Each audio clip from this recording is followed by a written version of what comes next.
নতুন কিছু করুন, নতুন কিছু শিখুন, জানুন অনলাইনের রহস্য। আজকের দিনে অনলাইনকেই আপনার পেশা করতে পারেন। 10টা-5টা ডিউটি ছেড়ে বাড়ি বসেই কাজ করুন। কম্পিউটার বা ল্যাপটপের কাজ এবার স্মার্টফোনের মাধ্যমেই করুন।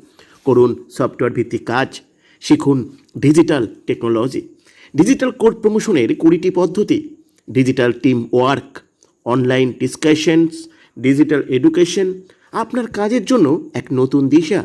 এমন এক কাজের সুযোগ প্রথমবার দেখবেন, প্রথমবার শুনবেন। এক নীরব digital world, 100% independence, 100% privacy, no bossing, no supervision, নিজস্ব সফটওয়্যার, নিজের পার্সোনাল আইডি পাসওয়ার্ড, এক ডিফারেন্ট অ্যালগরিদম, ডিফারেন্ট ব্রাউজার, জানুন ডিজিটাল ফাংশন, শিখুন ব্রাউজার ট্র্যাকিং, ডেভেলপ করুন নতুন ডিজিটাল স্কিল, অভিনব ডিজিটাল কমিউনিকেশন। আসুন নতুন কিছু শিখি, আসুন নতুন কিছু করি। Free class, free registration, free tips, free guidelines, completely free.